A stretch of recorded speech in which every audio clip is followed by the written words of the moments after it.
Hello everyone, I'm Erika. Today I'm going to talk about the impacts of COVID-19 on migrant workers in Malaysia from the perspectives of human rights. Now, COVID-19 is a serious issue worldwide, and Malaysia is no exception. We have all been living under the movement control order, and we are all in the similar situations. However, we need to know that depending on our backgrounds and identities such as gender, economic status, and so on, this COVID-19 pandemic impacts differently. Some vulnerable groups are more at risk from the impacts of the pandemic. So here I'd like to particularly focus on the situations of migrant workers. Their living and working conditions is a subject that many governments prefer to keep hidden in the shadows. However, in this pandemic, where many things are uncertain, recognizing what is happening is the first step to move forward in order to take necessary actions. So my presentation is divided roughly into 5 parts. Number 1, what challenges are they facing? Number 2, what kind of responses have been taken so far? Number 3, why it needs to be addressed from the perspective of human rights. Number 4, my personal observations as someone who is also a migrant to study here in Malaysia. And number 5, what kind of actions the different stakeholders should take. Okay, so now we move on to number 1, what challenges they were facing. So the COVID-19 pandemic and the MCO are having a variety of impacts on migrant workers, putting at risk for both those who are unable to work during MCO and those who contribute to work in essential services. Firstly, in terms of migrant workers who are unable to work during MCO, they are often at risk of either losing jobs or income loss. For losing job, the Ministry of Human Resources has advised that if layoffs are inevitable, foreign employees should be terminated first. Thousands of workers in garment and apparel companies have been already left without jobs, especially daily wage migrant workers have been seriously affected. There is also a higher risk of income loss for both internal and international migrant workers because they often work in informal jobs and lack safety nets in case of job loss. As such, staying at home during the outbreak without working is a luxury that they cannot afford. As a result, if they lose job or income loss, it leads to poverty because they have been already in a financially difficult situation. They don't have afford to buy food and to access to healthcare services. Also, the remittances they send to support their families are reduced. Moreover, they will be more vulnerable to exploitation.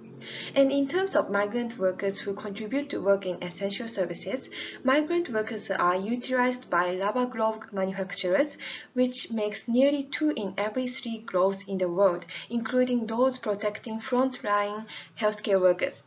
This rubber gloves industry is permitted to operate during MCO to meet the surge in demand for medical gloves all over the world.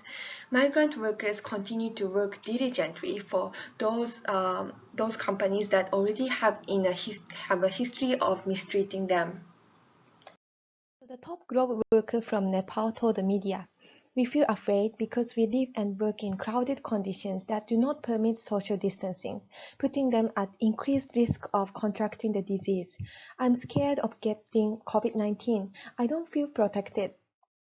Okay, so from now, we move on to the responses that have been taken so far to deal with the issues. Various stakeholders, including the Malaysian government, health professionals, and international organizations have taken into actions. So firstly, as shown in this image, Malaysian police arrested hundreds of undocumented migrant workers in Kuala Lumpur for staying illegally in order to reduce the spread of COVID-19. They were detained to ensure that they did not move around and spread the disease. As a result, on social media, many Malaysians have been railing against migrant workers like Rohingya, accusing them of spreading COVID-19. In response to the detention, the United Nations has urged the Malaysian authorities to release the children and vulnerable individuals from the detention camps where the migrants are held. The international NGO said the detentions risked worsening the pandemic in Malaysia, both in terms of potential outbreaks inside the camps, but also by increasing the afraid feelings of undocumented migrant workers. Secondly, the government also ordered that all migrant workers be tested across the country. At rate, it will take more than 5 months to test every registered migrant workers without counting the undocumented workers. Undocumented migrants are afraid of being arrested, so they feel difficult to access to the healthcare.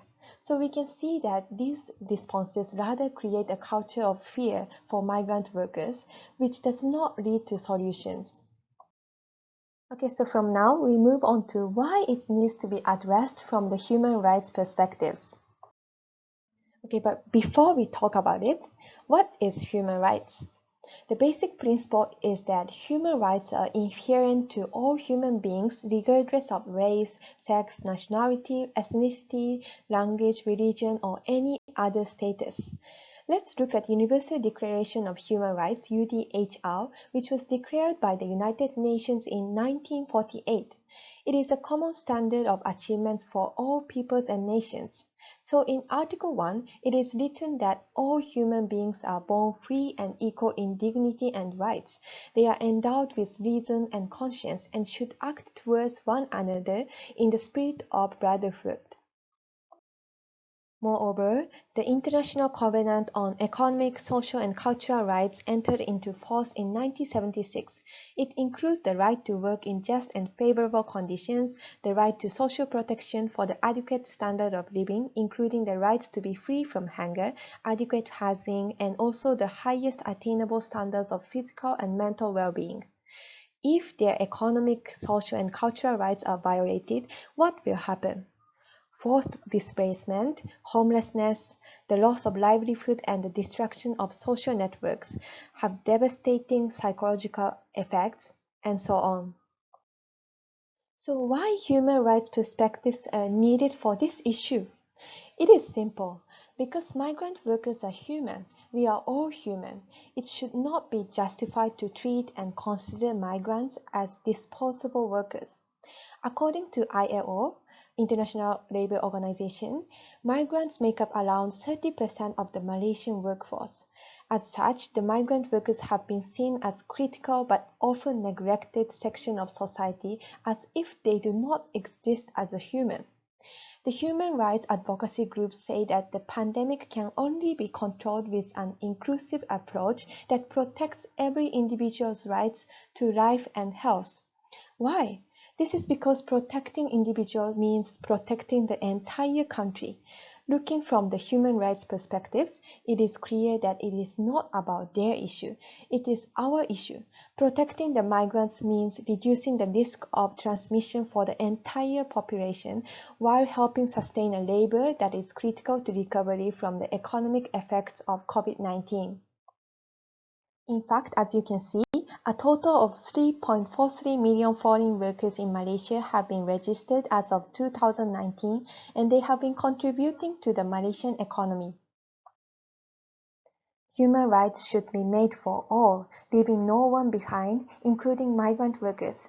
A rights-based approach should be therefore applied to address the welfare of migrants in this MCO period. In order to do that, we must respect, protect, and fulfill economic, social, and cultural rights. I personally think that we all have different privileges. I'm also a migrant who came to Malaysia from Japan to study, but I have a privilege that I chose to do that. Some people have no choice but to migrate because of persecution in the home country.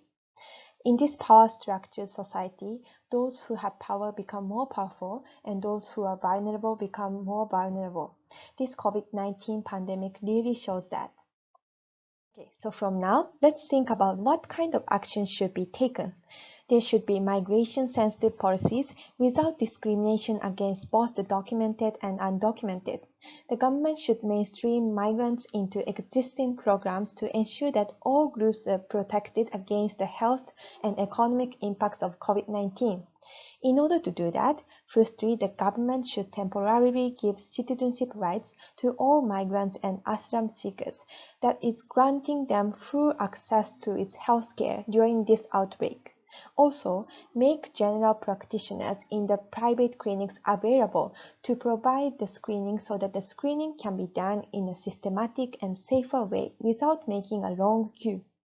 Other than that, social safety nets which provide the direct support either in the form of cash or in-kind goods and services to smooth consumption or compensate for higher prices. Also, the employment retention policies which deduct the social insurance contributions or provide employment subsidies. Okay, so in conclusion, we came up some solutions based on closely looking at the situations the migrant workers in Malaysia are facing in the time of pandemic. But it is clearly not enough. If it is easy, it should be already solved. Behind this issue, there are deep-rooted issues such as discrimination against migrants in these power dynamics, which have been existing for a long time even before COVID-19 has emerged. However, in the time of uncertainty, rights-based approach should always be an effective tool to see whether we are going in the right direction. I hope this presentation helps us think about why it is important to take human rights into account, because every life has an equal value. Okay, so this is the reference list. Thank you very much for listening.